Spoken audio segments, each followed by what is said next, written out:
Wafi bona toge Biafra Rukobore Amako Kariamano Uramo Wafi bona toge Biafra Rukobore Kariamano Uramo Wafi bona toge Biafra Rukobore Amako Kariamano Urugo Wafi bona toge Biafra Rukobore Kariamano Imanarika Dinta Jaravia Nkene Bugabaya Wemanarika Dinta Jaravia Nkene Bugabaya Ogano Chure Aso Coach Kwetena Bagati Tindu Nawo Ogago chere asa coach, but an obaget it in no abo.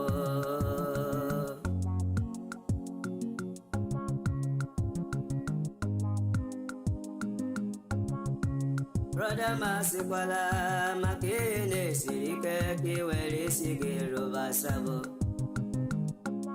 There's your Emma. Esene madam maki werendo ge biego Imana bunkage maki we esendelu enye dia oni ne kero sabo Nduhe we mborabo awike chuhosa Nduhe we mborabo awike chuhosa Sabo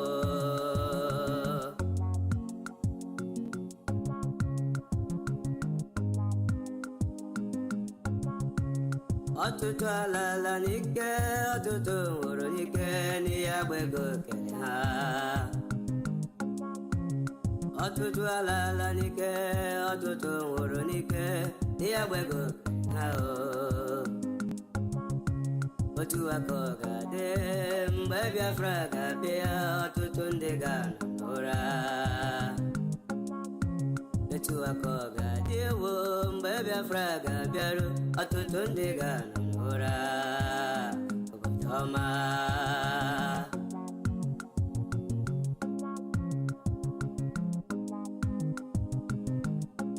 Nwafọ Igbo na-achọghị Biafra arụkọ obodo ya ọ karịa mmanụ Afibo na choge Biafra aruko boreya akare mano wulugo Afibo na choge Biafra aruko boreya mako akare mano wulugo Wanem bianara Biafra do bianara ya iya wedere gem broda Senator bianara Biafra Lala ego Igbo ndewo Nnamdi Oku ndewo Patience Ndubisi ndewo Ụwa niile ya la ụmụ Biafra ka anyị kelee Chukwu okike Asị m ụwa niile ya la ụmụ Biafra ka anyị kelee Chukwu okike Onye fụrụ ọnọdụ Igbo weziere anyị maazị Nnamdi Kanu dike Ọ bịago weta ọbụghị Igbo na-agbụ Wekwelugo na ọ bụ onye Chukwu dijere ọlụ Wekwelugo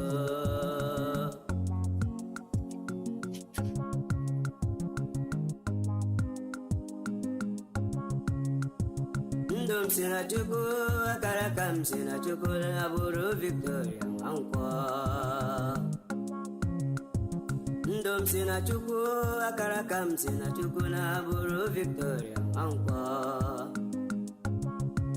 Afọmolugo Nne m bịa kene na mkpụrụ ekolo wepụgo Mọmị m bịa kene nne m bịa kene na mkpụrụ ekolo wepụgo Nnọma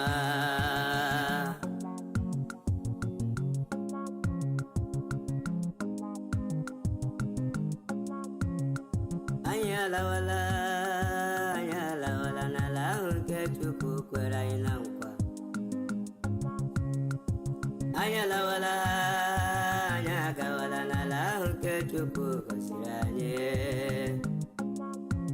Ala Biafra, Obatoma, Bayabia, Sicily, Obatoma.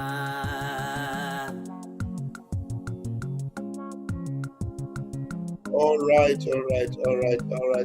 Thank you for joining me tonight. You're all welcome. I greet you all and I bring you good tidings. Yes, indeed, it is good tidings because God has used Bola Ahmed Tinubu to place Nigeria in her rightful place. Right now, as I'm talking to you, Nigeria is being positioned in the right place where Nigeria is supposed to be. Nigeria is being, seen now completely in the true picture of the reality on ground.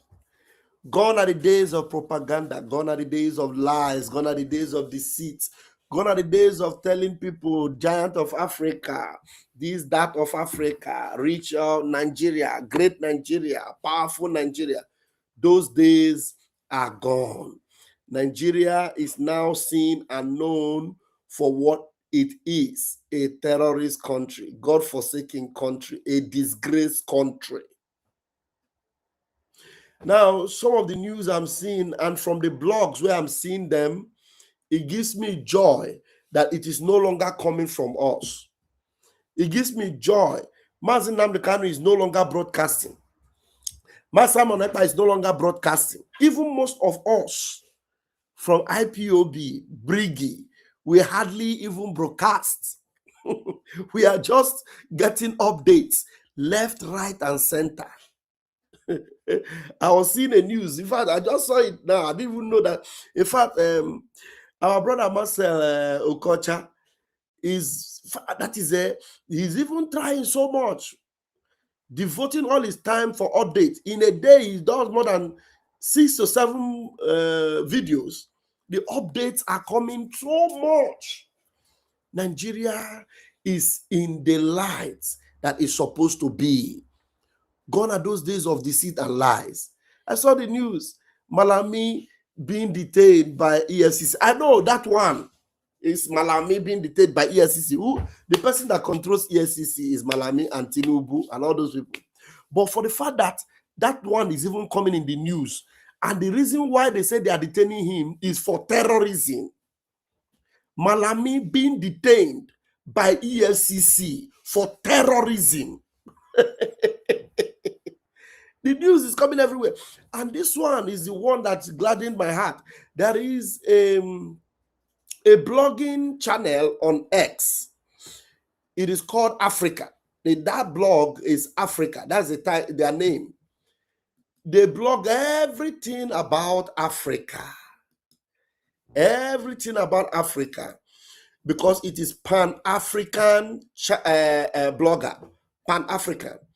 When I saw this news, they brought picture of Tinubu, and what did they write? They say he is the source of instability in West Africa. I hope this thing is bigger. Yeah, let me increase it again. They said he is the source of instability in West Africa because he is working for France. Tell me.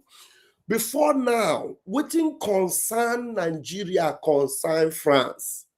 Now, they did their mago, their election criminality, and it landed in the hand of a Jaga bandit, a bandit president, a Boko Haram president. Did it enter his hand? Now, Nigeria is being seen in the true picture of it. This is Africa. There's the name of this channel. It's Pan-African. You see, the man in their profile picture is Thomas Sankara. Everything good about Africa is what they post. But now they are telling you that Tinubu, the president of Nigeria, is the source of instability in West Africa because he is working for France. Now, look at what they now call the French president. They say, Commander-in-Chief of Nigeria Defense Forces. Are you seeing it? So, Nigeria is in its rightful place. Before now, all the propaganda is a lie. There's no Christian genocide. There's no Christian genocide. They went to America to convince them. Probably they thought Donald Trump is joking. Maybe they wanted to see if they can bribe their way again, the way Fulani normally does. When they went there, they shook hands, and then America promised and said, okay, no problem, we are going to come. We will send our own people. And when America sent their own people, they came, they saw. Let me show you what America came and saw. Rep Rally Moore. This is Rep Rally Moore. Let's go to his own page. Rep Rally Moore came by himself, went to see Nuhu Ribadu, the National Intelligence, security advisor of Nigeria. When he went there, he saw by himself, and then he began to post. And then after posting, I will show you the person that is crying. There's one man that is crying so much. And since yesterday, for the past 7 to 8 hours, he has been crying so much that there's nobody to console him. His name is Bashar. I call him the town crier of Bukhari. He was Buhari's assistant before, or media assistant, whatever. Now, before we get to the town crier of Bukhari, who is now crying for Tinubu, Rally Moore posted, he said, while in Benue, I met with dozens of Christians who were driven from their homes and subjected to horrific violence, and now live in IDP camps. You know, they brought him, they thought they were going to convince him to change the narrative, to convince him that, look, we are putting the thing under control. You know, all these, they kidnapped, the people that were kidnapped, they return 100 people home, return 30 people home, out of 300 and something that was kidnapped, 150 returned home. And they thought all those ones will be enough to bamboozle America and make them believe that Tinubu government is sitting up and that they are taking they're taking the right step. But they don't know that this man coming will even expose them the more. In fact, it will now bring the picture closer to them. And that's exactly what happened. In fact, if they were, being confused before, now they are more convinced because the man was on ground. He had interaction with the victims and he visited the IDP camps. Now let's continue to read what Riley Moore posted. He said, they told harrowing stories that will remain with me for the rest of my life. They told harrowing stories that will remain with me for the rest of my life. One woman was forced to watch as they unalived her husband and 5 children. She and her unborn child barely escaped. Another woman's family was murdered in front of her and her baby was ripped from her womb. One man's family was hacked to death in front of his eyes, and his arm was permanently mangled. Hey, there are more than 600,000 Christians in IDP camps in Benue State alone. Only Benue State have 600,000 Christians in IDP camps. Only Benue.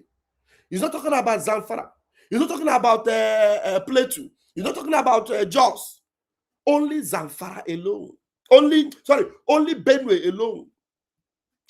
These Christians should be able to live in their ancestral homeland without fear of genocidal Fulani.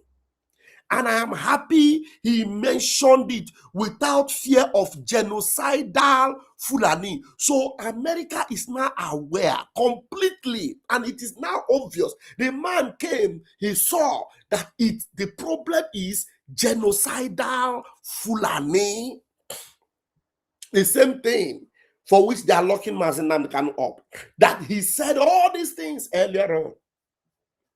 I'll bring you a video or a voice from Mazi Nnamdi Kanu again today. Look at the pictures he saw. He saw all of them. He heard their stories. These are people that had their own land, their own communities. And do you know one thing? Riley Moore is also aware that these people were displaced from, other people are now occupying it. That's why he made sure he announced that genocidal Fulani are responsible, because it is genocidal Fulani that have now taken over the ancestral lands of these people that were able to relate with Riley Moore. You see? So Nigeria can no longer hide. They can no longer cover. There's no more propaganda. No more Photoshop. No way. You can't paint it anymore. America is aware. The world is aware. But instead of tackling this issue, Tinubu is taking orders from France and is bombing another country. Now, the fact that they are already bombing another country shows that it is not that they could not handle these terrorists, but the fact that it is Fulani that is in charge. They have deliberately refused to handle it. Because if they can go as far as Benin, Republic of Benin, and handle the issue there, and everywhere is quiet in less than 24 hours, but it has taken years upon years upon years. There have not been a single success, not one single success in trying to save the lives that have been lost in Nigeria. So you see, so it is very, very interesting that we now see that the whole world is aware that all these things are happening in Nigeria. And Nigeria they can't lie to anybody anymore. So Riley Moore visited and he's seen all these pictures and they are clear. He was there. Live and direct on the ground. Live and direct. With the victims. He saw them all. He saw them all. Now, while he was there, this is Catholic Arena. He visited and he met with all these brethren of his. These are people that have buried people by themselves. He met with them. They have told him stories of everything that have happened in Benue, in Plateau, and other parts of Nigeria where Christians are being massacred. Okay? So, while this was going on, this man here, his name is Bashar. Bashar Ahmad, OON. He has title of OON, Order of the Niger. A terrorist. He has OON, terrorist sympathizer. Now come and see what the bagger, the shameless terrorist sympathizer, Bashar Ahmad, he has been crying profusely, nobody to console him. Look at what he said. Anybody who is genuinely willing to help us overcome our current situation. So they are agreeing now that they have a situation. Our current situation should not be using our vulnerability to push us further down for whatsoever reason. Yes, there are IDP camps in Benue, just as there are many other across different parts of the country. Now, these people, their propaganda, because they know it is no longer working, because if there are IDP camps where Fulanis are being held up, where Fulani, the ones that are perpetrating this crime, if they have their own IDP camp, because they claim that they are also, massacring Fulani and the Hausa and the Muslims. If there are IDP camps where they are, the first thing these people would have done was to take this rally ball to those IDP camps and show them, come and see where Christians have ejected these Muslims from their land and Christians are now occupying their land. That would have been the first thing they would have done. But for the fact that there is no IDP camp that have happened to the Hausa Fulani or the Fulani people by reason of Christian attack, it doesn't exist, because there was nothing like anything like Christians attack against Muslims. Okay, so he writes, he said, just that there are many across different parts of the country where, example, he just said just so that there are many, but this man have told you that the only one he even went to, the one he went to, because that was the one that was closer to him to visit and to see, because the bishop from Makurdi actually took it upon himself to be coming to the US to report all these things that are happening. So this man took it also upon himself to visit the IDP camps in Benue. He said, but even though we don't maintain proper documentation, look at the propaganda he has started writing again. He said they doesn't maintain proper documentation and census in this part of the world, which is another issue entirely. There is simply no way one can confidently quote figures like over 600,000 IDPs in Benue alone. What is even more surprising is that, listen to what is actually breaking his heart. What is even more surprising is that up till now, no authority in Benue or even in Abuja has come out to correct this misinformation. He's calling it misinformation. Somebody went and saw Korokoro, an American representative, an American congressman, came to Nigeria, went to the IDP camps, saw the victims, spoke with them, saw the numbers there, and is reporting. This bastard is calling it misinformation. He's saying that nobody from Abuja have come to correct it. They have not come to correct it because they have been nipped on the board. There's nothing to correct. Mr. Crying Crier, Mr. Town Crier of Boko Haram, Mr. Town Crier of Tinubu, the Jaga Bandit. There is nothing whatsoever to correct, because this man has seen, and they know, even Nihuribadu himself, whom the man visited, he knows that this man have all the evidence. Do you understand? He knows. And while this one is crying, while this bastard is crying, something else is happening. I want to show you. A Yoruba Afonja. Yoruba is a Yoruba man is reporting the truth of what happened. A Yoruba man, a very influential Yoruba man. This man here, this one you are seeing here. I will tell you what he wrote, and I'll tell you who he is. God is now fighting our battle. Mazin Namdekan is not protesting, neither is he broadcasting. Simon Ekpa is not protesting, neither is he broadcasting. But Chukwu Okike Abiama is using other people, even Yoruba people, Hausa people, Americans, to bring the news out for us. Remember when Mazin Namdekan said, I am tired of broadcasting. Now you can see that people are now reporting for us. This man that is reporting this one is a Yoruba man. His name is, let me read it, Babatunde. His name is Ebenezer Babatunde Obadare. His name is Ebenezer Babatunde Obadare, a Douglas de Leon Senior Fellow for African Studies at the Council on Foreign Relations. Very influential person, notable person, a high-class person.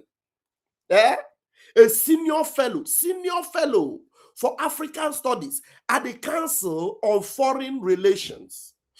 He said United States should pressure Nigeria to make the Sharia law unconstitutional and disband Hizbah. Hizbah are the terrorist police of the Fulani people in Kano. This Yoruba man is saying, he said United States should pressure Nigeria to make the Sharia law unconstitutional.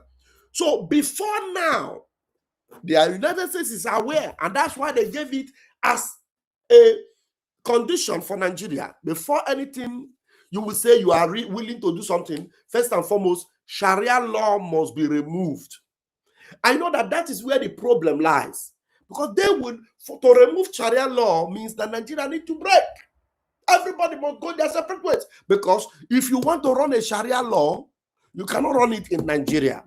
You will run it in your own country as an Islamic country. As long as Nigeria is not known, is not acknowledged by the United States or United Nations as an Islamic country, Sharia law cannot hold. So if they insist, then to your tents, O Israel. So this Yoruba man understands what it means. These are the people that are really fighting for Nigeria. They want Nigeria to be one. But this is just a matter of days. Everything will capsize. It will all capsize.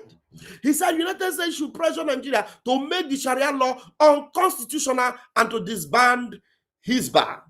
Switch his name to Uchenna Chukwuemeka Okechukwu. What do you think would have happened immediately after that news break? So this thing is a news break. So just imagine that the name of this man is not Babatunde Obadare, that his name is Uchenna Chukwuemeka Okechukwu. Just imagine what would have been happening.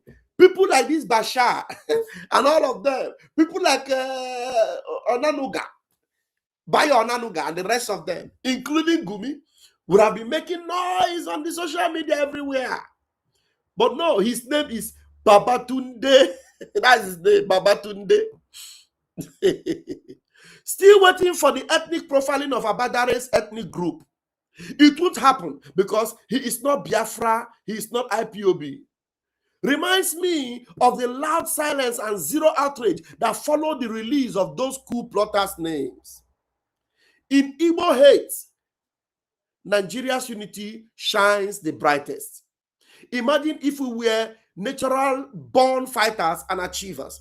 These chameleonic and mischievous children of perdition would have long stolen our glory and left us hiding our heads in shame, with tails in between our legs. Thank God it hasn't happened and never will. For as long as this earth remains, Igbo Amaka. This was written by our beloved brother, J.C. Okechukwu. Look at him. He speaks, he said, let this thing in United States pressure them. Sharia must go. Sharia must go. So you see how our Chukwu Okike Abiama is fighting for us, fighting our battles for us without us even firing a gun. And the one that broke Mazi Joseph Okechukwu's heart is this shameless man that calls himself a priest. This one is the governor of Benue State. He is supposed to be a priest, a Christian. He's supposed to be a Christian. But do you know that this bastard of a Christian is telling everybody that there is nothing like a Christian genocide? Are you aware? And now I wonder how he will be able to sleep after the visit of Raleigh Moore, who is now doing the work that this bastard is supposed to be doing. I call him a bastard because you cannot be a Christian and Christians are being murdered and massacred, and there are IDP camps everywhere in Benue State, yet this son of the devil, who is wearing a cassock as if he knows God, is claiming that there is no Christian genocide. Can you believe that? Let us read what Joseph Okechukwu wrote about this shameless man. He said, not 6,000, no, not 16,000, no, not even 60,000, no, but over 600,000 of his own Benue Christian brothers and sisters have been languishing in IDP camps, and this guy didn't only keep quiet about it, but also denied there is no genocide against Christians in Benue State. Can you believe that? It took Americans, Raleigh Moore, Reb Franklin, and their team to uncover this haunting and traumatizing truth. This country does not need Senate approval to deploy the military against these genocidal terrorists. Yet, hundreds of Christian children recently adopted in Niger State are still are still in captivity at the same time that Nigeria is sending its military to Benin to safeguard the brutal dictatorship of France. The dictatorship France helped bring to life in that country. See the man. You see? Over 600,000 Christians in Benue alone now living in IDP camps. US congressman raises alarm during his visit, but this man of a governor, he said that there is no Christian genocide. What a pathetic fellow. What a pathetic fellow, honestly. Unbelievable. Unbelievable. Now, let's see. I want to get you to listen to something from Mazi Nnamdi Kanu. This one, while he was preaching against Christians, this one is somebody shared the video. He was preaching against Christmas, to ban Christmas and all that. While he was preaching, neighbor on a preach go and watch the video on my Twitter handle. Right there and then, as he was opening his gutter to speak against Christianity and against this Christian festival, right there, live on stage, he slumped and gave up the ghost. That's how God will judge them. Now, there's a post from Elon Musk that gladdened my heart, and I saw it, I shared it, and I am very sure that our Prime Minister will love this post. Believe me, our Prime Minister will love it. He will love it. Elon Musk posted this on the 8th of December. He said, members of a nation must have a common culture or it is not a nation. Dangerous diversity. Elon Musk is now blowing the trumpet of our Prime Minister. Elon Musk is also joining to blow the trumpet of our leader, Mazi Nnamdi Kanu. Elon Musk is also joining to blow the trumpet of Biafra Republic of Men in exile. Of all this while we have been saying, dangerous diversity is our problem. We cannot cohabit and exist as one nation in Nigeria, where a little thing happened. They say, na Igbo, na Yoruba, na Hausa, na this. Dangerous diversity. Elon Musk is saying it. Members of one nation must have a common culture. Your culture must be common. Otherwise, it is not a nation. So that is why for any one of us to succeed and survive, it must break. If it doesn't break, no way. That was it. Was Elon Musk was responding to this post from Hunter Ash. He said, is a nation a specific people united by heritage, tradition, and shared values, or is a nation a basically arbitrary entity defined by paperwork? This is the core political issue of our time. You remember when our Prime Minister was always, picking on this subject, teaching on what he kept titling, changing the narratives, when he kept mentioning that this dangerous diversity will destroy us. Now, it is now open. The big names in this world, who else is bigger than Elon Musk? Who else is bigger? To acknowledge this fact that, look, dangerous diversity is an issue, and that has been what we have been talking about all this while. And I'm happy Elon Musk have weighed in on that. Thank you very much, Elon. God bless you. Thank you. And this is my lady. This is my woman, our Prime Minister. That's why I know that here in Italy, I am safe, very, very safe. I'm happy for Giorgia Meloni. Giorgia Meloni said, Elon Musk is not a danger to democracy. George Soros is. That's what this lady said. She's a very powerful woman. She is taking the side of Donald J. Trump and Elon Musk. So it makes me more comfortable and confident in Italy that, yes, good leadership in Italy, nothing much to fear about. Yeah. Joseph spoke so hardly here. Before I will play this one, let me look for Mazi Nnamdi Kanu's message that I need you guys to listen to. I want to listen to this. Oh, onye ndu Mazi Nnamdi Kanu. Ohamadike ndị Igbo niile. This you must listen to. This was in 2020. This is 2021. Listen to what Mazi Nnamdi Kanu said in 2021.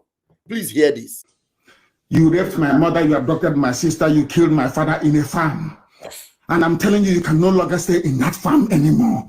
You are a terrorist and you're a murderer. And you turn around and tell me, everybody has right to be everywhere. Did I not warn you before? That is what they will say. They will bring Britain in, and I'm warning Yorubas today. They will come to your land. They will take your forest. Britain will step in and tell you, you are all Nigerians. And I'm telling you, that one Nigeria you were defending before is going to kill you. It will kill you. One Nigeria. One Nigeria. They are building their settlement in your forest. Under one, because they are Nigerians, you cannot ask them to go. Britain will come and tell you, okay, where do you want them to go? Where do you want them to go? That you are all Nigerians, live in peace, multi-ethnicity, multiculturalism, multi-rubbish. And then you are all gone and your land is finished. Louis Anybody preaching one Nigeria is a demented animal. Woo. Anybody who says, hey, let us try. Anybody preaching one Nigeria is a demented animal. This message, I will play it 2 times so that it will sink in. So that it will sink in. Mazi Nnamdi Kanu. This is the message, the core message of Mazi Nnamdi Kanu. These people are modern. Did you people see that? Was it today or yesterday? That Van Dakman even was reporting it. In Adamawa State, women were protesting. Women without gun, just with their black cloth protesting. And they murdered about 8 of them. I saw the names. And I'm happy that Van Dakman brought out the names. None of them is a Muslim. Women that were protesting. I don't know what they were protesting, but they were all Christians. They shot at them, murdered women. They were buried in a mass grave. Yeah? He told them not to protest, not to say anything. Oh, Onyendu, please start again. You raped my mother, you abducted my sister, you killed my father in a farm. And I'm telling you, you can no longer stay in that farm anymore. You are a terrorist and you're a murderer. And you turn around and tell me, everybody has right to be everywhere. Did I not warn you before? That is what they will say. They will bring Britain in, and I'm warning Yorubas today. They will come to your land. They will take your forest. Britain will step in and tell you, you are all Nigerians. And I'm telling you, that one Nigeria you were defending before is going to kill you. It will kill you. One Nigeria. One Nigeria. They are building their settlement in your forest. Under one, because they are Nigerians, you cannot ask them to go. Britain will come and tell you, okay, where do you want them to go? Where do you want them to go? That you are all Nigerians, live in peace, multi-ethnicity, multiculturalism, multi-rubbish. Multi-ethnicity, the same thing that Elon Musk just posted. Dangerous diversity, multi-ethnicity, multi-this, multi-that.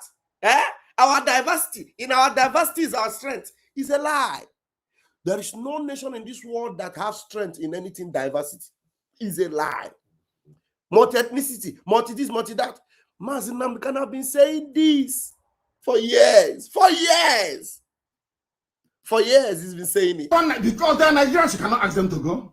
Britain will come and tell you, okay, where do you want them to go? Where do you want them to go? That you are all Nigerians, live in peace, multi-ethnicity, multiculturalism, multi-rubbish. Dangerous diversity.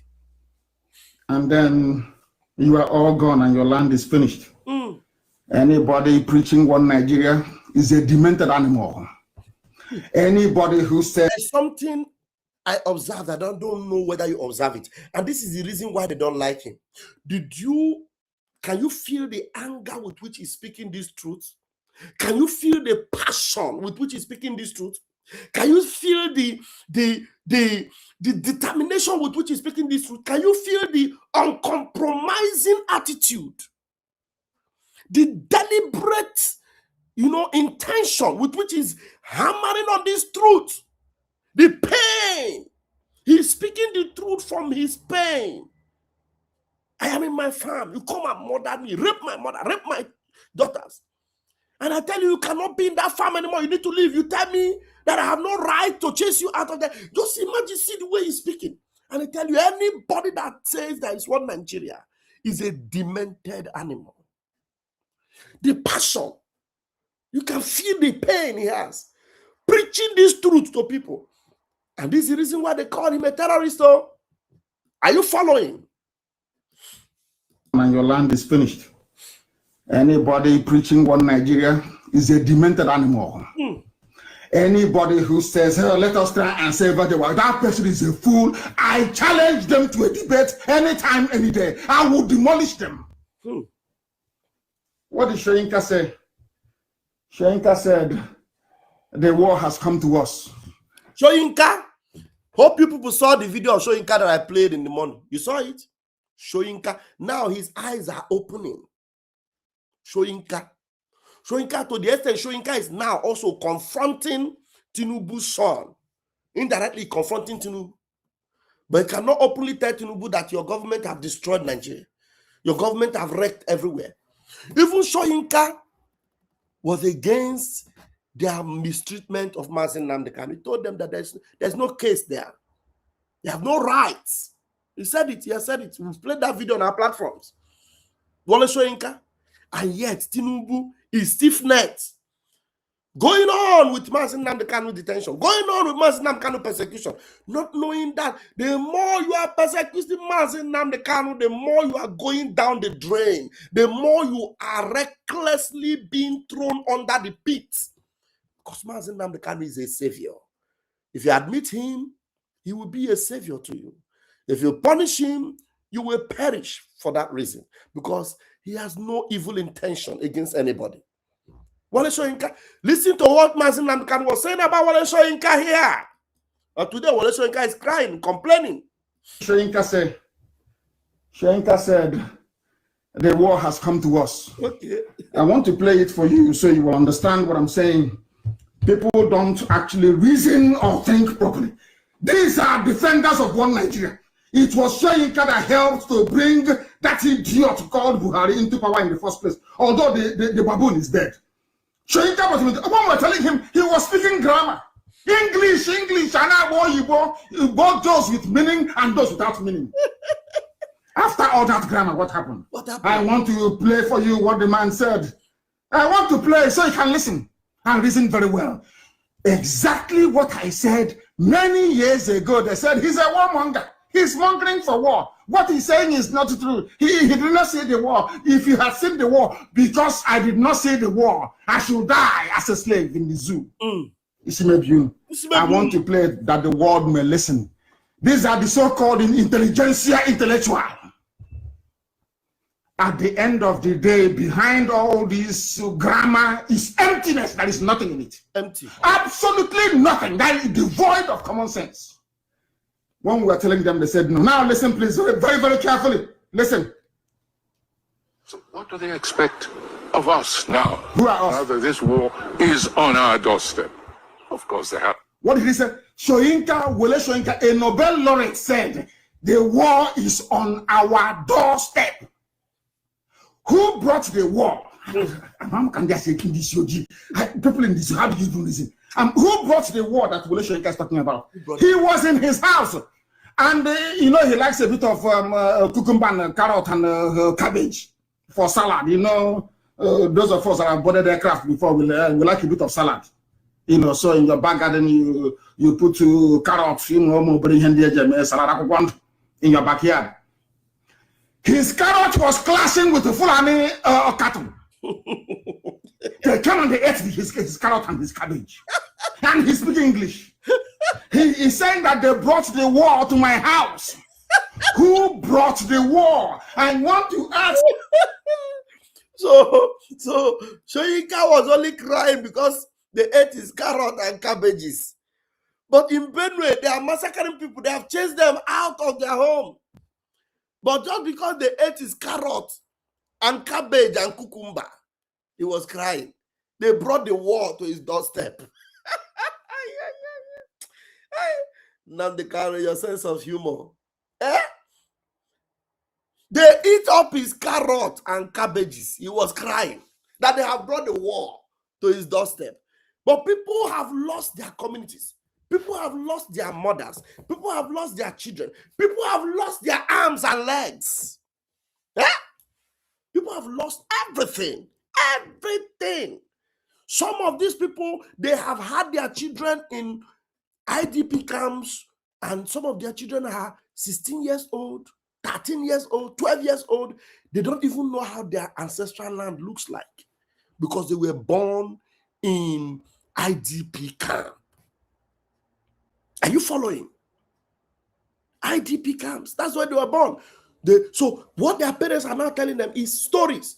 Our land is about 5 kilometers from these IDP camps, but we cannot go there because if you go there, other people have occupied it. They chased us out. And the government is aware.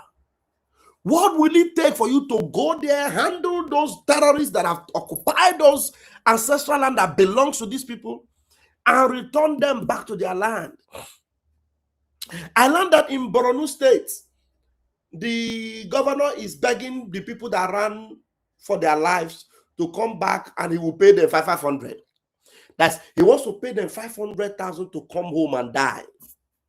Because what it means is that this particular people ran away and other people have occupied their land. Now you are forcing them to come and become slaves in their own land. That means if they come, they have to accept what the people that have occupied their land says. Otherwise, they will become corpses. That's the situation. Oh my God. Who brought the war to your doorstep? I'll show you. People in this, how do you do this? Who brought the war that Wole Soyinka is talking about? He was in his house. And he likes a bit of cucumber and carrot and cabbage for salad. Those of us that have boarded aircraft before, we like a bit of salad. So in your back garden, you put carrots, salad in your backyard. His carrot was clashing with the Fulani cattle. His carrots are clashing. They came and they ate his carrot and his cabbage. And he's speaking English. He is saying that they brought the war to my house. Who brought the war? I want to ask Yoruba people working for Facebook, those of you idiots at channels, I want to ask you, who brought the war to Soyinka's compound? Fulani headsmen. Fulani?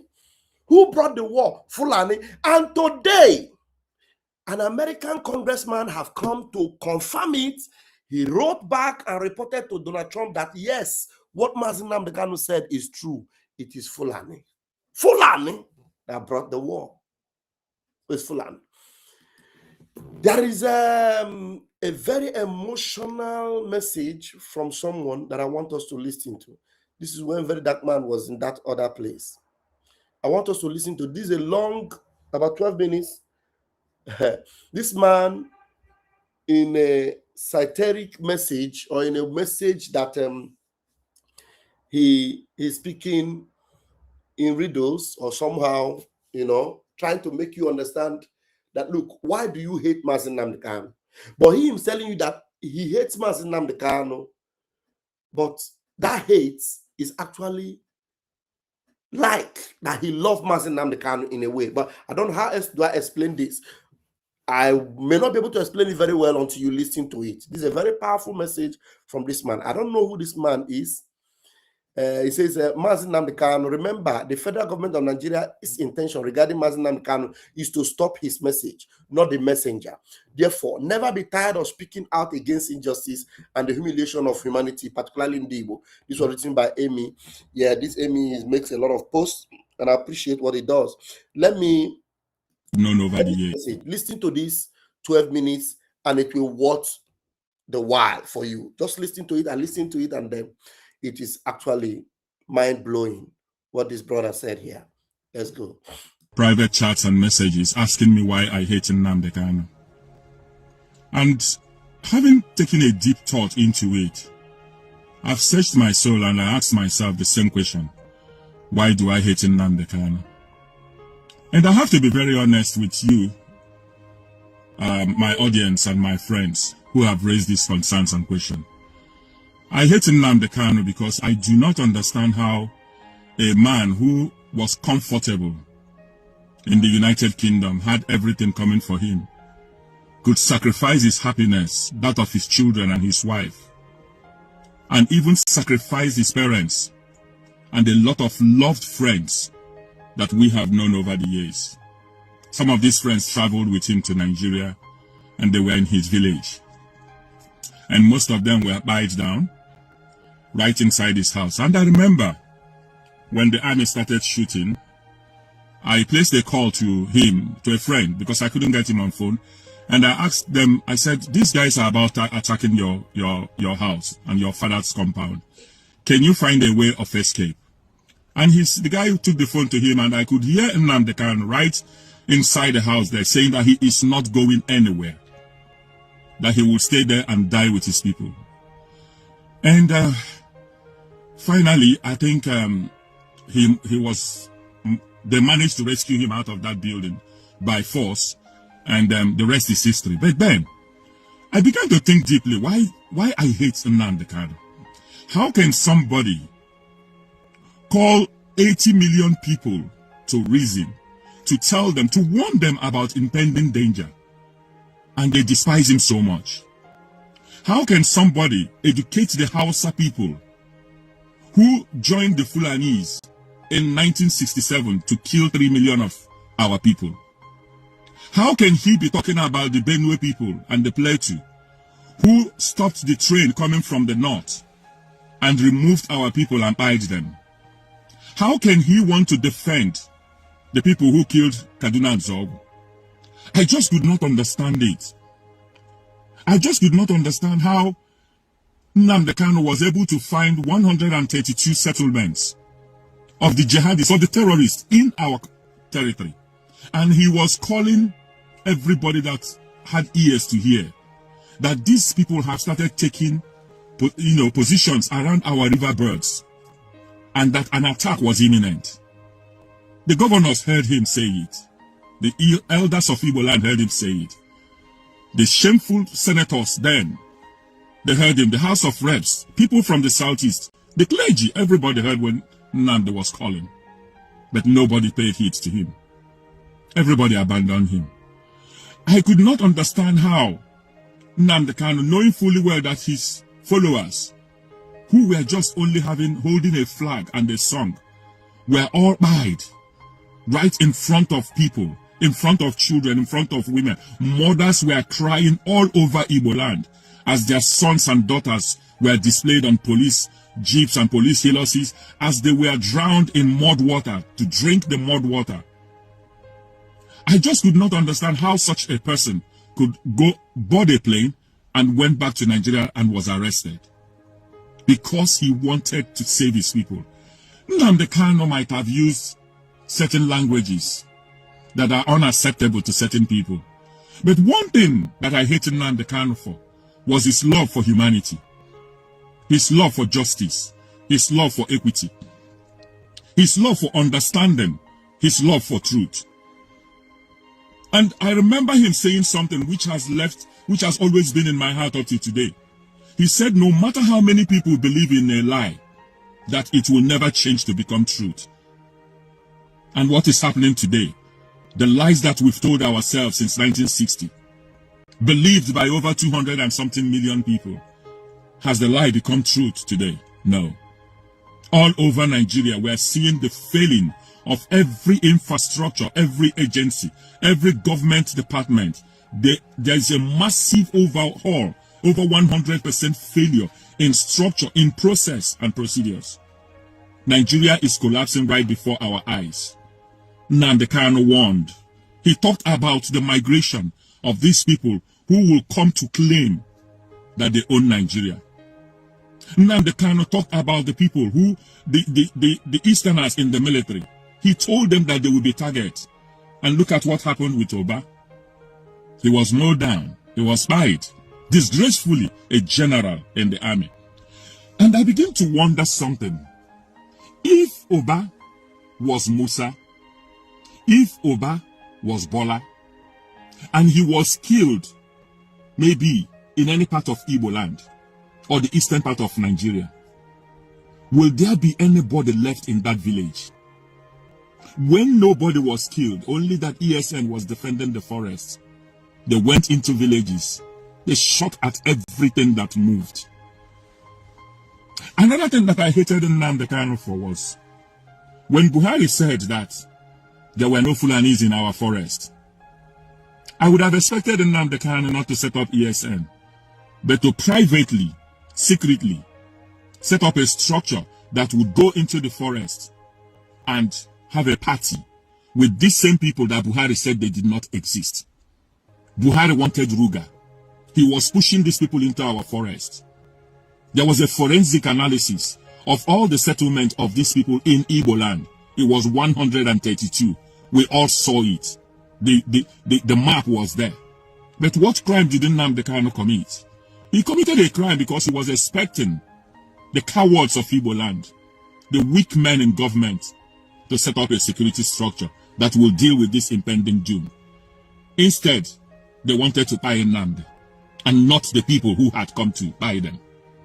We saw the massacre in Enugu villages. It was evident. It was clear.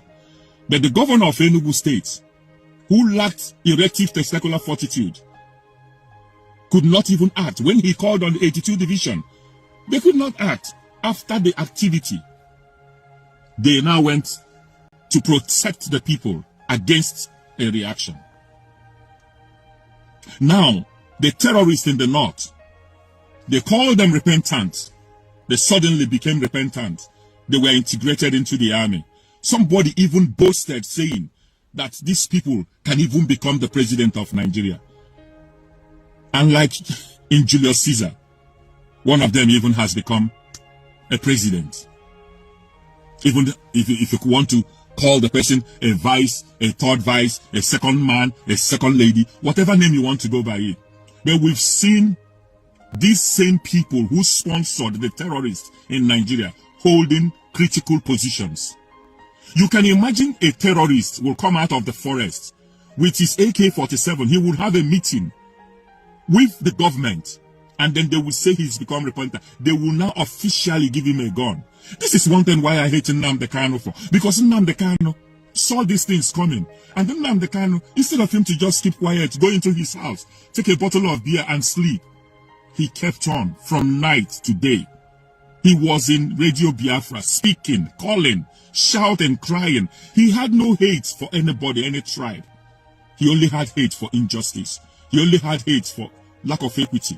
He only had hate for those who hated his people. He only had hate for those who did not want to have a seaport, allow a seaport in the southeast. He only had hate for those who did not want to have an airport, functioning international airport in the east. He only had hate for those who did not want to grant the permission for the reconstruction of Imo Airport to an international cargo airport. What Nnamdi Kanu wanted was peace for every nationality. He spoke for the Hausas. He spoke for even the Fulanis that are buying his people.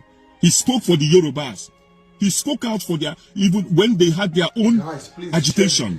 He welcomed them. He spoke to Gani Fayemi. He spoke to, FKK. He was his friend. But alas, et brute Brutus. Everybody, they stabbed him at the back. And that's why I hate Nnamdi Kanu. Because he could have just gone in and enjoyed the comfort of his British nationality. Are you listening to him? Are you listening to him? I had to pause it because, you see, the way Mazi Nnamdi Kanu is so unique and so genuine. Yeah? How many of you remember when Mazi Nnamdi Kanu used to call Femi Fani-Kayode my brother? Mazi Nnamdi Kanu. He used to call Femi Fani-Kayode my brother. My brother Femi Fani-Kayode. Very, very open man. Very sincere. But he never knew that Femi Fani-Kayode was a snake. A demonic snake. That one even came to Igbo land. He was speaking. They were telling him and giving him Igbo title and all that. When Mazi Nnamdi Kanu was kidnapped, the man went to Sokoto and they turban his head. And now he hates Igbos. You can't even hear Nnamdi Kanu from his mouth. You can't. But Mazi Nnamdi Kanu was calling him my brother. All of Mazi Nnamdi Kanu trusted all these people around him. Remember those GOS people? Chike Doziem, China Samwon. Even if Ifeanyi Ejiofor, do you remember Ifeanyi Ejiofor? Ifeanyi Ejiofor will come out and say, I am the most trusted. I am the most trusted. You see, there are so many reasons why Mazi Nnamdi Kanu will never die. Will not die. So many reasons. Because the hand of God is upon him. The man is too genuine. The man is too pure. The man is too holy. Nnamdi Kanu. Oh my God. That, you see, this man is saying, I hate Mazi Nnamdi Kanu because the guy is too good for the liking. No, it is hard to find anybody like him. Very, very hard to find somebody like Mazi Nnamdi Kanu. I'm telling you. That is why even the Hausa people, some Fulani people that understand what it means to have integrity, when they come across Mazi Nnamdi Kanu, they submit to his loyalty and his integrity. The man doesn't segregate. The Mazi Nnamdi Kanu is the last man that will ever be a racist. The last person that will have problem of race is Mazi Nnamdi Kanu. A genuine man. Mazi Nnamdi Kanu. That's why my son is Nnamdi. My first son is Nnamdi. It's not for any reason. It is because I say my belief. I feel like even shedding tears right now. I'm so emotional right now. If you look at me, I have goosebumps already. My belief and my connectivity with Mazi Nnamdi Kanu is so real. The man is too pure. The man is out of this world. Mazi Nnamdi Kanu is a man of God. That is why, as they are treating him bad, God is taking vengeance on behalf of Mazi Nnamdi Kanu. Believe, do you know what? Nigeria is like Egypt during the days of the deliverance of Israel. That's exactly what Nigeria is like. The kings in Nigeria are like the Egyptian king, Pharaoh. Their heart is so hardened. Some of these Fulani terrorists, governors, and our own governors, our senators, their heart is so hardened. There's one idiot called Carlo that wants to, he said he is the sixth person. I will play a video for you where one man, that is not an Igbo man who is talking to him. After this one, I'll play that video. I'll play that video. I am number 6th man in Nigeria, and he's going about telling all the other politicians, Mazi Nnamdi Kanu must not be released. Mazi Nnamdi Kanu must not be released. You know, some of you, it will be over your dead bodies. But you see Mazi Nnamdi Kanu, oh my God, except if God is not alive, except maybe God is just a fiction, it's not real. But if God is real, that's why he told them. So you don't believe, you don't know that there is God of justice? You don't know? You don't know that God is a God of justice? You don't know? You don't know? When that shameless lady was telling me, why do you want to name your son Nnamdi? Do you trust him? But today, the shameless one is busy saying, I want that Nnamdi. I'll just look at them and I laugh. You know, every fake person, it will just take time before they will all be exposed. And not only exposed, they will be exposed and disgraced. Somebody who is still saying, I need that Nnamdi Kanu, I need that Nnamdi Kanu. When I unveiled to you, I said, I got an inspiration from God. Mazi Nnamdi Kanu inspired me. In fact, God used Mazi Nnamdi Kanu. By the reason of Mazi Nnamdi Kanu, he blessed me with a son. I am somebody that loves baby girls. I was telling my wife that I want a baby girl. I love baby girls. But God gave me a son. And when that son was coming, he said, call him Nnamdi.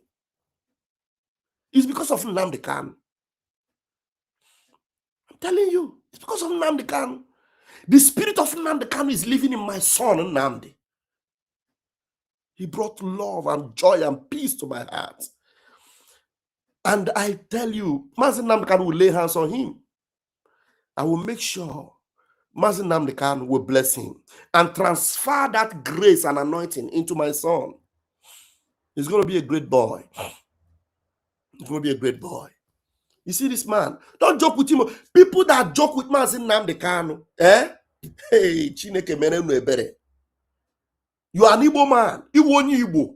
You are an Igbo man. And you joking with Mazin Nnamdi Kanu, Igbo. I'm sorry for you.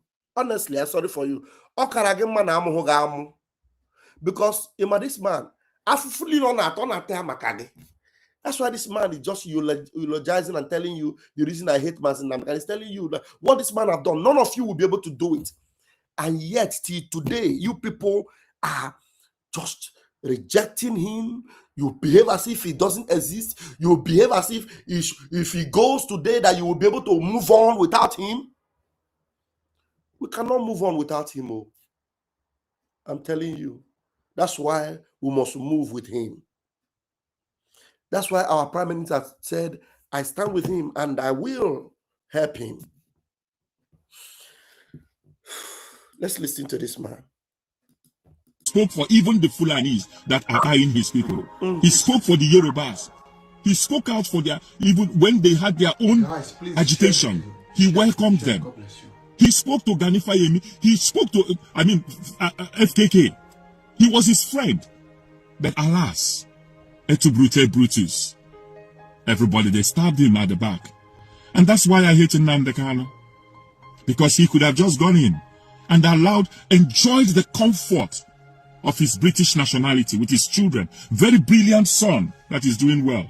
Rather, he took the burden of 80 million people, plus the Hausa people, plus the Yoruba people, plus the Benue people.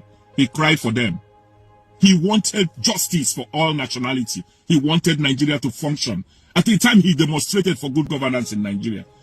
But what is happening today? The politicians, the same people that he wanted to save, now hate him. They allowed him to be condemned based on non-existent law, but based on hate, based on dislike. And then Nnamdi Kanu is suffering for 80 million people and above. And you want me to like him?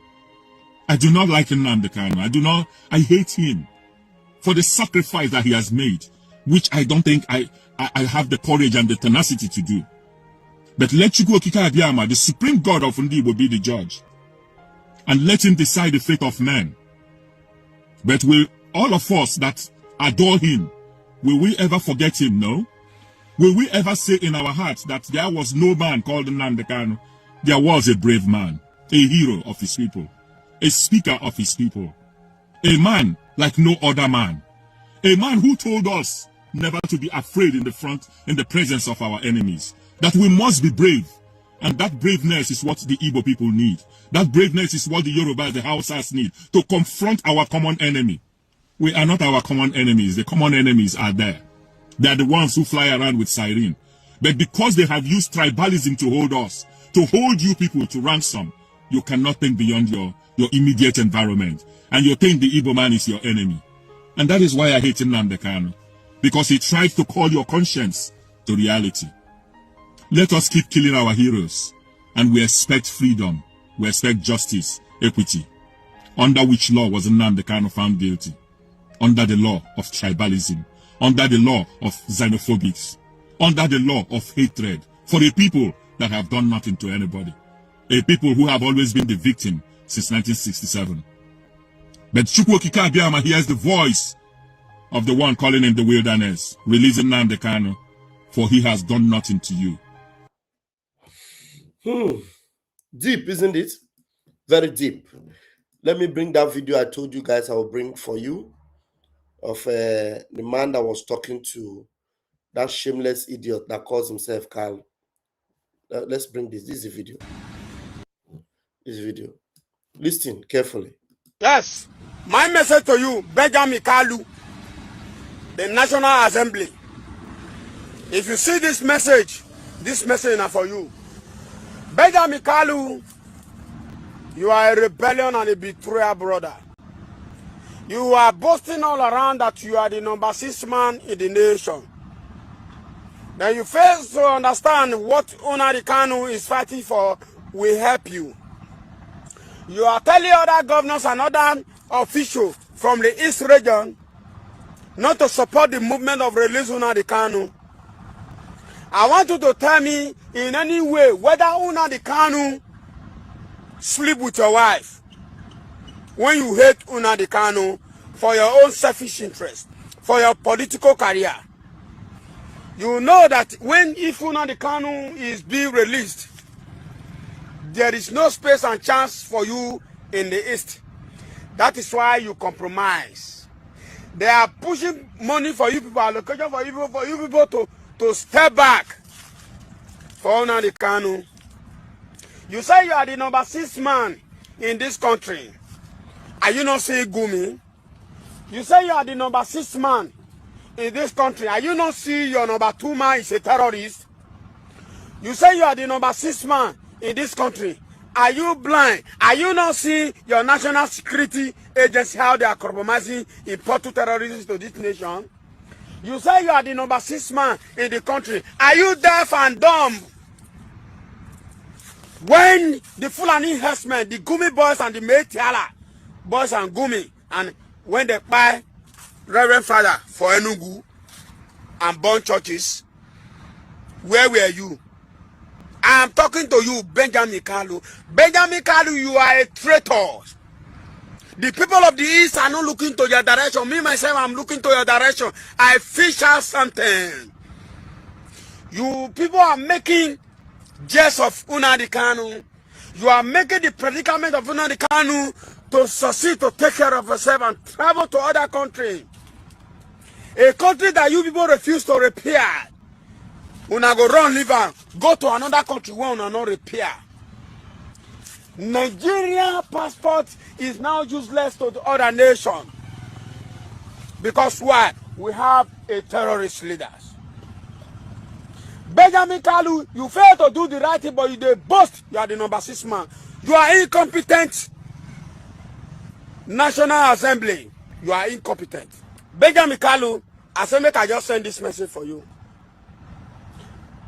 Nemesis is coming for those who is against Nnamdi Kanu release.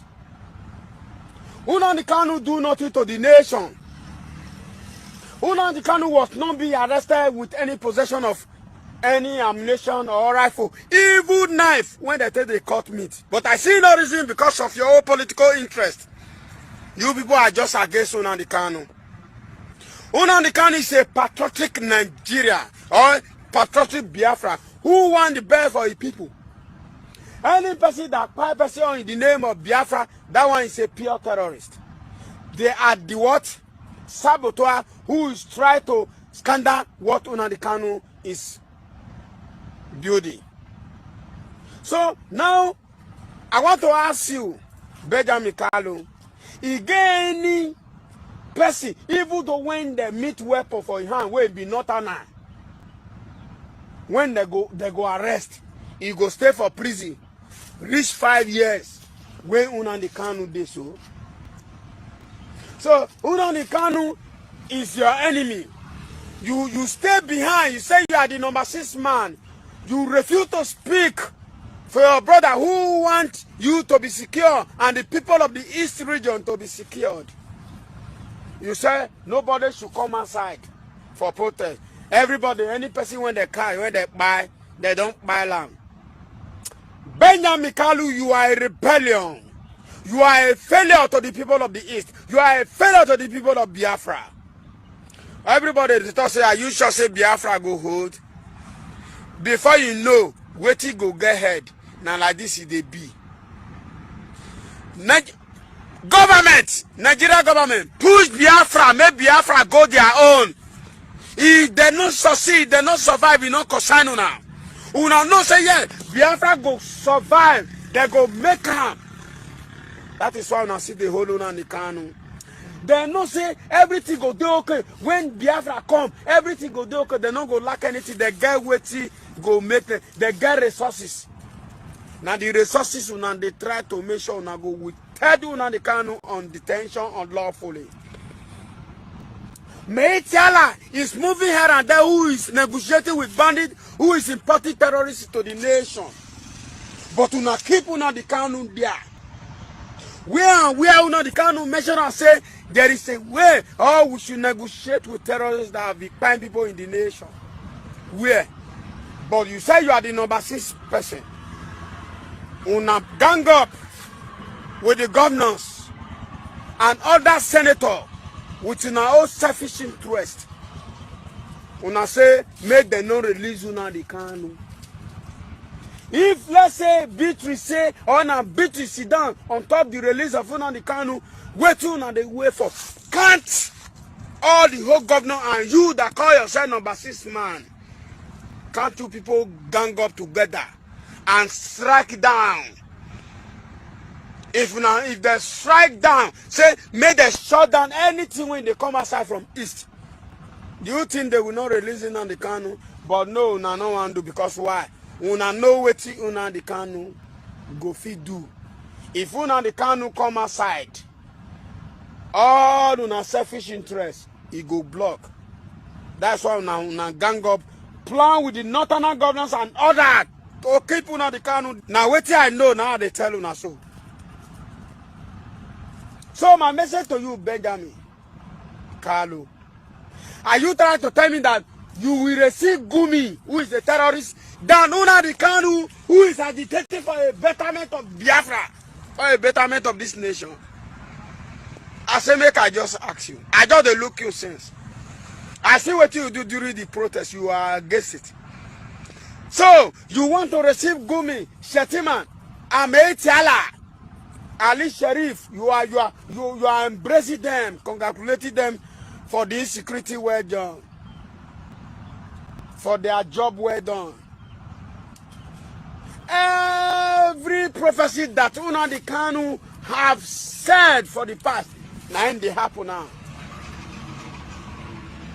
But they take Nnamdi Kanu prophecy as a crazy man. But today the thing is happening. The insecurity, the terrorists have invaded all the whole part of the east.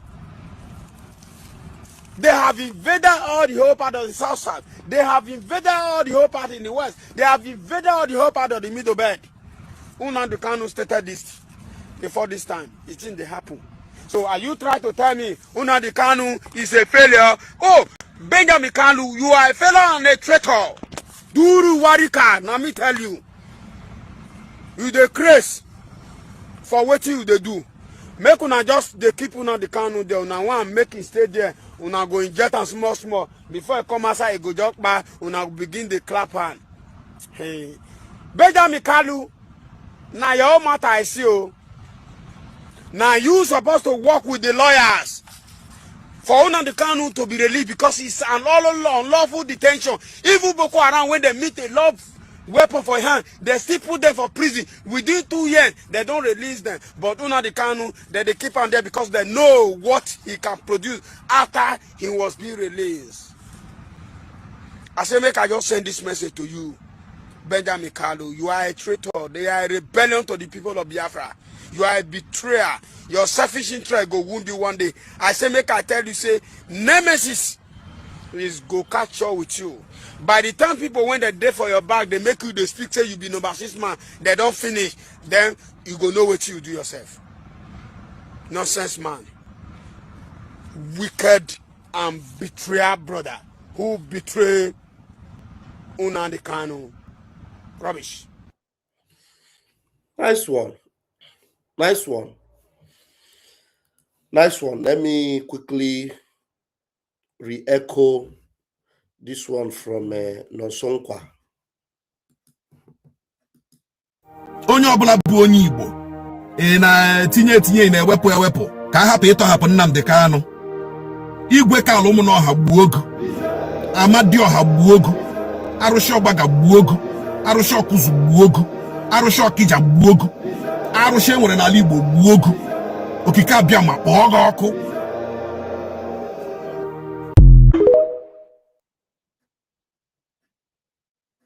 Onye ọbụla bụ onye Igbo na-tinye na-ewepụ ka a hapụ ịtọhapụ Nnamdi Kanu. Igwe Kalụ Ụmụnọha gbuo ogu, Amadioha gbuo ogu, Arụsị Ọgbaga gbuo ogu, Arụsị Ọkụzụ gbuo ogu, Arụsị Ọkịja gbuo ogu, Arụsị enwere n'ala Igbo gbuo ogu, Okike Abịama kpọọ gị ọkụ. All is coming. In this era, I have prayed to Chukwu Abiyama. Anybody who takes your project for granted, this restoration of your kingdom upon the face of the earth, kill the person, myself included. If I am false, start with me. Any other person who comes out to challenge the sanctity of this very effort we are making, strike that person down. As I have today struck down the idiot who wants to commit suicide. This is the beginning. As eventually, that when you hear IPO, when you hear Radio Biafra name, all of you will be disgraced one after the other to serve as a warning, as an example to the rest.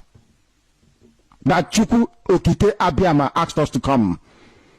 Chukwu Okike Abiyama determined that we should come. If you come with us,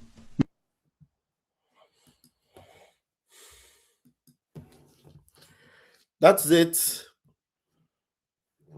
That's it. And let me listen to Maxwell. I don't know what he reported about Malami. Let's go there. Let's go there. Let's see. I really haven't heard what happened there. I just want to see. Let me remove this one. A minute. Okay. Evening is today, the 10th day of December 2025. Good evening, everyone, and thanks for joining me in this video. The Economic and Financial Crime Commission, EFCC, has detained the former Attorney General of the Federation and Minister of Justice, Abubakar Malami, over alleged terrorism financing. Different newspapers in Nigeria have different topics about what is happening to this man, but the Tribune Online is reporting that Abubakar Malami was detained because of alleged terrorism financing. Now, I reported this about 3 days ago. I published a video of the interview and analyzed it of the kick-away general. You know, I don't say retired general because he was not retired. A major general who was given the assignment of fighting terrorists in Nigeria. So he arrested 5 Boko Haram members.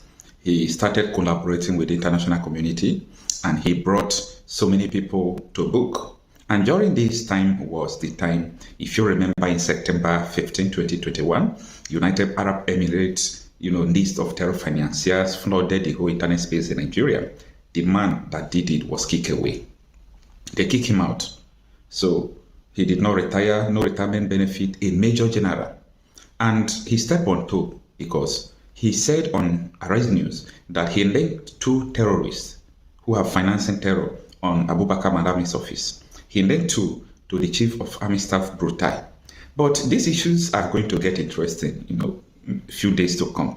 Because a lot of people who are supporting terrorism in Nigeria, you might say allegedly or not allegedly, we have evidence that many people in government are sponsoring insecurity. So a few days to come is going to get interesting because their gang, their cabal who are sponsoring terrorism are going to be resisting all these things. Just a few days to come, you will watch out the movie that is going to play in Nigeria. Now, the most interesting thing is that the same 2021, why terrorists were being linked to this man's office. This man was distracting Nigerians with the issue of Nnamdi Kanu. And this statement was linked to this man. Take a listen. When you have the perfect response in your head, but your fingers just can't keep up. We've all been there. Typing, deleting. You know Malami? Malami? Yeah. Yes. The Malami that has gone. The, what do you call him? The justice man. Yeah. The Attorney General. I heard him one day. He said, in Hausa language, he was telling, he said, Zamu berci anan abashi kuba. Kadan zai mutu. He said they will leave him there, they will poison him, and gradually he will die. So he was saying this in Hausa language. Yes, in Hausa language. Yes, it looks like somebody has advised them, do not try it. If you try it, the war will never end. He said, Kamamunseni. He said, if we had known. Kamamunseni. If we had known, yes, we could have done this thing instead of bringing him to Nigeria. And I told you that they could have done it. But now, the issue here is this. If a major general's investigation that proved that this man was linked to terror financiers. And right now, EFCC have arrested him according to Tribune Online. I know that he has been with the FCC since 2 days. I'm monitoring the situation. I know the reason why I'm referring to Tribune Online, right? So if they reported that it is because of the terrorism financing issue. Now, the question I want everybody to answer is this. If someone who is sponsoring terrorism, or let me put it allegedly because the court has not finally, ruled, but the Major General said he concluded his investigation, right? Okay. So if someone who is sponsoring terrorism told you that they went to Kenya to kidnap Nnamdi Kanu because Nnamdi Kanu is a terror, actor or a terrorist, can you match, does it go together? Someone who has been linked to terrorism. So the equation here, the formula for the equation here is this. Anybody who is sponsoring terror cannot fight terrorism. And that is why you see that terrorism or terrorists are growing massively in Nigeria. They don't touch them, they don't fight them. So anybody, the answer to the question there is that anybody these people are fighting, know that the person is fighting against terror. I'm trying to break this equation down, but I think you can break it better. That if for example, I am supporting insecurity in Nigeria, anybody fighting in the insecurity is a target. And that is why when Nnamdi Kanu was against, he called them Janjaweed, all these bandits, he called them Janjaweed. When he was doing that, all those things he was doing, people were against him to the extent that when Nnamdi Kanu was brought into the country, Hausa language was used to address Nigerians. I want you to think that the reason why this man is being incarcerated, that is what I believe, is because he is fighting the terror. I know a lot of people ask questions what killed Ken Saro-Wiwa, ask questions why so many people died. Anybody who tend to expose the truth, they will take him out of the way. Then look at after the conviction of Nnamdi Kanu. So many things that transpired in the court made me laugh. Like the judge was saying that he called the bandits Janjaweed. So he was reading it out as a crime. You people should think. And after the conviction, they took him to Sokoto. If you think this terror network is limited to this investigation or the arrest the FCC have made linking Attorney General of the Federation, you are lying. This terror network is in Aso Rock, it's in the judiciary, it's everywhere. Kundola Wumi told you this, the head of Defense Intelligence Agency. Former, T.Y. Danjuma, those people who have committed error in this country, they told you this. So I don't know whom you are waiting to hear from.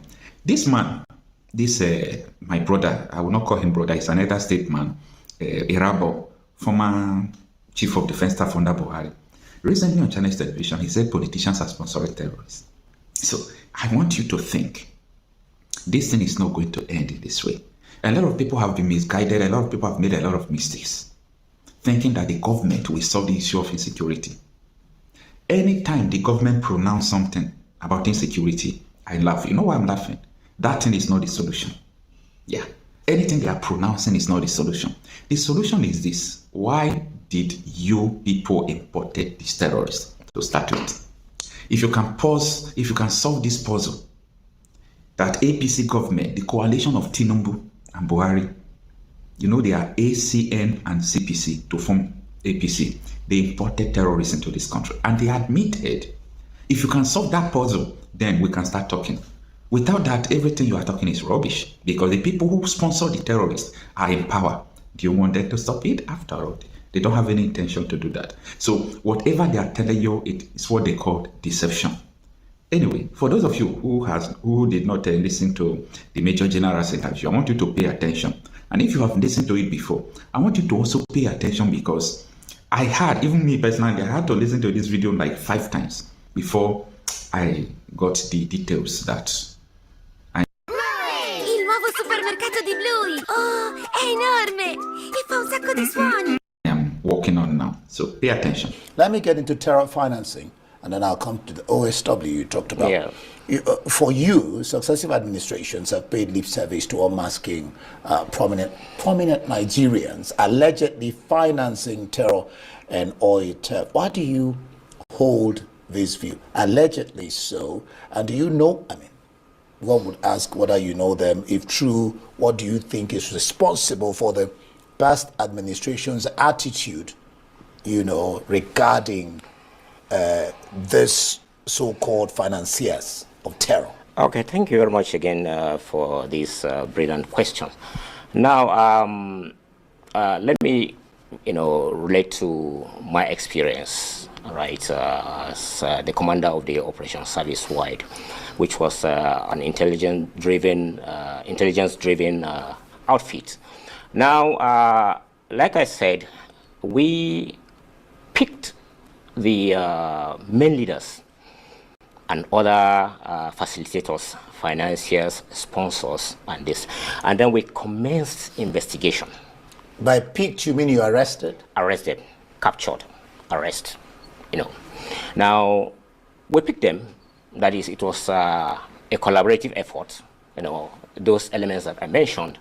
And investigation was ongoing, and the investigation team was made up of representatives from the Department of State Services, from the Defense Intelligence Agency, from the military police, that's the army aspect of it, from the NFIU, the investigation, and it revealed so much. And like I earlier said, right, certain intelligence was shared. We were collaborating with about 33 countries in Europe, Western Europe, Asia, and other distant were collaborating with us and distant. Now, in the course of the investigation, we stumbled upon names of individuals, prominent individuals, and some of them are still prominent, and including the owner of an airline who was ferrying weapons allegedly for Boko Haram and other reasons. So those information, we took our concern, made our concern known, the investigation in terms of interim listening to the powers that be at the time. And some of those people were linked to even cabinet ministers. Some of the people were even arrested. Some of the people who were investigating were linked to them. Were linked to senior military retired now of generals and the rest, linked to many prominent distant. And in the course of our investigation, we now, let me just add also, we had 3 representatives from the Attorney Generals of the Federation Office, that's Minister of Justice, that were with us to guide us while we were making the case, right? Because ultimately, the Office of the Attorney General. This man is a major general that investigated all these things, and the findings were bombshell. And instead of dealing with those people, they were now dealing with him. So you can see that Nigeria is actually in the right place where it's supposed to be. Nigeria is naked. Nigeria is complete. Nigeria has never been disgraced like this before. Now you see, if you calculate the level of disgrace Nigeria has faced since they convicted Mazi Nnamdi Kanu, an innocent man, a man that means well for them, they convicted him of non-existing terrorism in his life with a non-existing law. Just imagine the level of disgrace. And the disgrace has not started yet. It has not started yet. Believe me, you will yet see the one that will baffle you. Tinubu, this Tinubu will run. If he's still alive, he will run.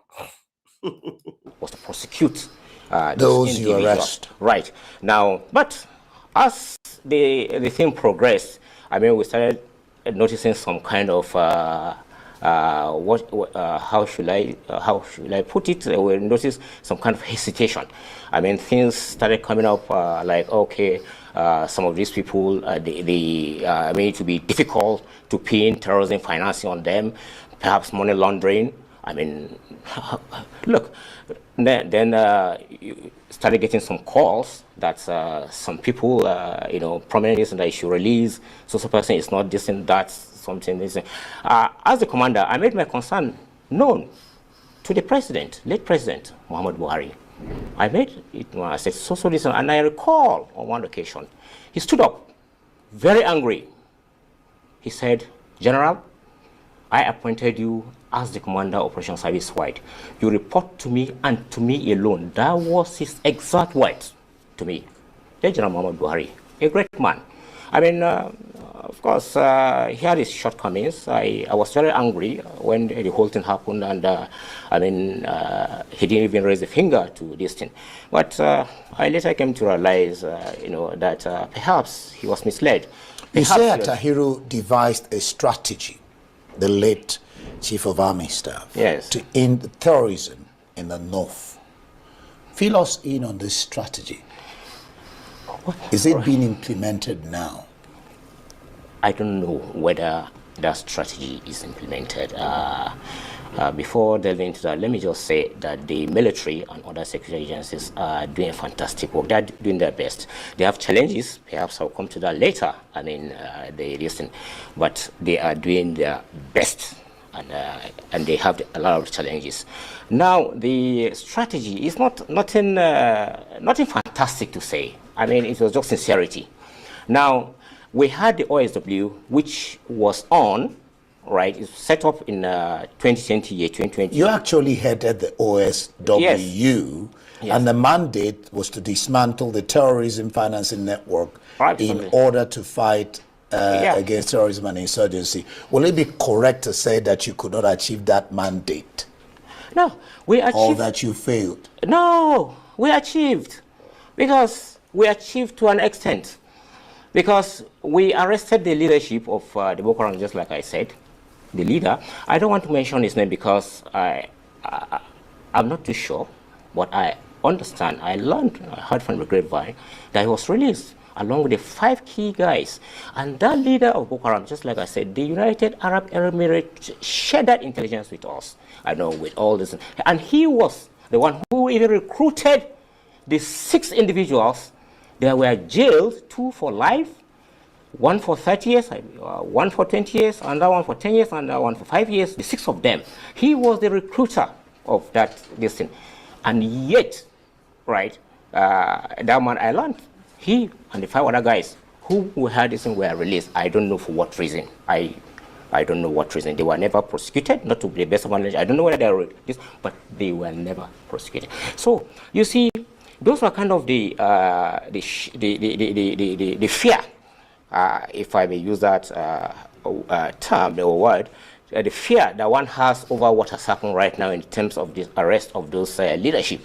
We hope that the thing we see will come to fruition. Yes. You had written to the president concerning your arrest, detention, and compulsory retirement over what an investigation task force you headed unearthed. Scandale intense. The new fragrances, Jean-Paul Gaultier. Tell us more about that. Yeah, like I was arrested on the 18th of October 2021 and detained for 64 days under terrible condition, stripped of all my dignity. I mean, stripped. You know, a general being my head here removed by a soldier, my boots, I was left barefooted in a cell. I mean, it was a terrible situation. And then on 21st of December 2021, they came to release me and they handed over my letter of compulsory retirement. And I made effort to get across to the late former president. And let me just add, as bitter as I am, as pained as I am over what Buhari did to me, as I said, I realized that he was naive, he was misled, and for that I forgive him, you know, and I urge anybody who has this thing, if it's on account of me, to forgive him for this thing. But anyway, coming back to that, on the I made strenuous effort to have that injustice corrected. It wasn't. Now, on June 7th, 2023, that was exactly 10 days before my late mother passed away. She died on the 17th of June. Along the Kaduna-Abuja highway, I and my driver, we survived an assassination attempt. We were pursued by 2 vehicles, and at a point I had to call the commander of the troops along the highway, whom was appointed at the time. I was the general officer commanding 1 division, and they came, and that was what we were able to get away. You know, that was the 4th attempt. And on that, when that thing happened, of course, you can imagine my state of mind. I mean, 2 years after I was thrown out of the army, nothing done. And you, all these general they are unaliving now are the people that will expose them, like Oba, that they just unalive recently. They handed him over to terrorists because they know that Oba knows so much. If you know so much, they want to silence you. The reason why they are silencing Mazi Nnamdi Kanu, they are afraid of what Mazi Nnamdi Kanu knows. The thing they shock them, everything Mazi Nnamdi Kanu is saying about them is true. Even the one that they have not told anybody. What they have not told anybody, Mazi Nnamdi Kanu will say it, and it will come to pass. So to them, they don't even know how he managed to know. They are shocked. So I now wrote to the president, Bola Ahmed Tinubu. I wrote, and I passed the letter, you know, through a reliable listen to get across to him, because I didn't want to send it through the open mail. I never wanted this thing to be in the media. So that was, it was signed on the 21st of June 2023. Nothing was done. 6 months later, if you recall, January 2024 last year, that was when the news first broke this day, and then you invited me to arise, and I came and listened. Then, I'm afraid my time is up. We didn't have time to talk about the presidency institute, the BOI, which again you heard it was convened here, like you said, by the NSA, uncovering 295 oil tankers that convert petrol with major oil smugglers identified. Wow, this was mind-boggling. Anyway, that's it. Let's see. There's a quick one from Rufai. I saw this from Rufai. Let's hear what Rufai have got to say. I saw this from Rufai, and then I'll play 2 videos, and then we'll go to sleep. This from Rufai, and then another one from Darlington.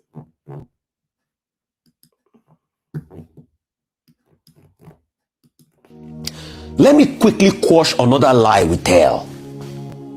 And I've been hearing that lie a lot in the security circle. The reason why we don't want to go in there and fight these bandits and recover these people is to avoid collateral damage. It's a lie. I'll remind you, 2020, an American, Walton, was arrested by a bandits group or terrorists, a bunch of terrorists. 6 of them, they took him. The Americans contacted the same Nigerian government. They got intel about where he was. They brought in Naval SEAL into this country, conducted an operation, killed 6 of the terrorists, evacuated the man, took him to the American embassy in Niamey in Niger, from there en route to America. President Trump went on the air and bragged about it. Our own, we never see the bandits being killed in the rescue. You heard what Professor Bolaji Akinyemi said that day. When we did everything and we're ready for the Americans to be able to fight Boko Haram, all of a sudden, as regards the Chibok girls, we saw that the gas mask, terrorists were already wearing them. The gas mask they were supposed to get. So who is doing the infiltration? Okay. And this pattern is repetitive. The question is, when next will it happen? Do you know that, is it Yola or Jigawa, the states where they kidnapped those girls, where they said an order was given? Up to today, we do not know who gave that order, but an order was given. And other senators were asking, who gave the order? Up to today, even the Senate president was saying that they will raise a committee. They want to raise a committee to ask the military who gave the order. You see that these people are not serious. They don't want to do anything. Just they play. Haram. All of a sudden, as regards the Chibok girls, we saw that the gas mask, terrorists were already wearing them. The gas mask they were supposed to get. So who is doing the infiltration? somebody have gone to tell the terrorists, they are going to gas you people. They are going to play gas. So wear mask and protect yourself so that you will not die. Nigeria. That the gas mask, terrorists were already wearing them. The gas mask they were supposed to gas. So who is doing the infiltration? And this pattern is repetitive. The question is, when next will it happen? Okay. And when it happens next, it's still going to be the same modus operandi. The government will never hear that in a rescue operation, they get these people killed. Every effort to get these people killed, they stop it. President Buhari, the first thing he did when he came into power was he stopped that agreement that the Jonathan government had with mercenaries. So you see, while we deceive ourselves with the false illusion that yes, they are back home, what were the terms and conditions? What did we lose? We lost the fear of the state, because the state is supposed to have the autonomy of violence. If there's any non-state actors that has more violence than the state, then go back to section 14, section 2. The protection and the security is hampered. Then what happens? The state has broken a social contract with the people. And I have a premise to call for the resignation of the president. So I think I've made that point clear.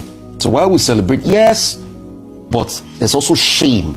Egg is coming on us gradually. Thank you. Not only you they talk through for Arise News. Only you. Now they talk through. Believe me. Only you, my brother. Only you. This girl had to tell them something. Why are you people jealous of Ndibo? Outside Yoruba? Why are you jealous of them? Why? Tell them. We are very... You see, we Hausas, we are jealous of the Igbos. You see, we Hausas, we are jealous of the Igbos. We are so... You see, our people, we are jealous. We are very jealous of the Igbos. You see, the Igbos, we are jealous of their business style. We are jealous of the fact that they can easily merge in different places. And see, we are not the most jealous people of the Igbos. The Yorubas, they jealous the Igbos pastors. They jealous the fact that they have this brotherly love. They want to carry each other along. They jealous it. So because of that, they think that the Igbo people are like trying to stay in one corner, like, oh, these people are trying to take over. So that jealousy is what made them to pair with the Hausa people. Okay. You see, we Hausas, we are jealous of the... Thank you, my sister, for speaking the truth. Thank you. What did she say here again? Let me hear. We Hausas. Why are we not giving the Biafrans? Yoruba, what is the problem? Are you people scared to stay with we Hausas? Why are we not giving the Biafrans their land? Abi, we are really scared to stay alone. Why can't we stay alone? Why can't we stand by ourselves? Why are we forcing those who do not want to be with us to be with us? Please let us allow them go. Let there be peace. Let this thing not turn to a revolution. Oh. I find money, Jackpot. Jackpot when you can, my dear. Jackpot when you can. Yeah. Jackpot when you can. Okay, I want to play Darlington. I saw Darlington. Where is that Darlington's video? Darlington of where is that Darlington video? I think I shared it. Shared it.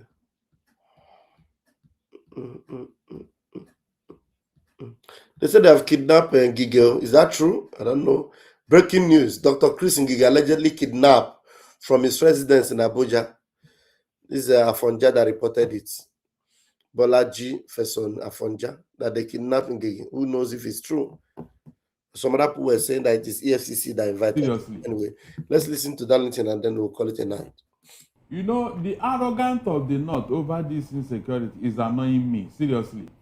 How do you blame the whole country for the problem you created? Where is this thing coming from? This insecurity. Who are the bandits, the terrorists? Where are they mostly from? Is it not from the North? Instead of the North to find a way to stop a problem they created, they are trying to use it to blackmail all of us. It's very sad, seriously. I don't see why the North should be making noise over this issue. The very problem they created. We were here when their leaders came out and told us how they brought these people into Nigeria. And the North didn't deem it fit to say, we are sorry for what we have done. We are sorry for bringing this problem to Nigeria. Rather, they will keep blackmailing you and I as if we are the cause of the problem. And we did not find it fit to even give it back to them. The type of politics we play in the South, I don't like it seriously. Because if this thing we are coming from the South here, I know what the North would have done. I know what they would have done. Ordinary alcohol that Obi went to import. They said because he imported alcohol, that the Muslim North will not vote for him because they don't drink alcohol. Can you just imagine? But you that brought terrorism into Nigeria, and we have been suffering of this for 15 years now, you are not ashamed for what you have done. You are not even apologizing to us. Every time you be making noise, if you don't solve insecurity. Who created insecurity? When Jonathan wanted to stop it, it was this same you Northerners that was writing letter, writing everything. You want to kill the North. You want to do this. You were writing memo to international community. Why is it that the North always use this security to blackmail all of us? And nobody can give it back to them from the South here. Who brought this problem into Nigeria? Is it not the North? Is it not the North, for God's sake? Why are we not calling a spade here? Okay. Let them stop that thing, please. Nnamdi Kanu was asking Wole Soyinka, who brought the war to your doorstep? All these things you people are saying, Nnamdi Kanu has said it several times. I've said it all. Who brought the war to Wole Soyinka's doorstep? Is it not the North? Is it not the North, for God's sake? Why are we not calling a spade here? Okay. Let them stop that thing, please. It annoys me. Let them stop it. Let them face their leaders over there. Let them face their leaders and stop insulting our intelligence. Why should they be talking like that? All right. Thank you very much for joining me tonight. It's been a long one, and I appreciate you all. Hopefully, we'll see you guys tomorrow. Day one. Have a wonderful night. Catch you soon.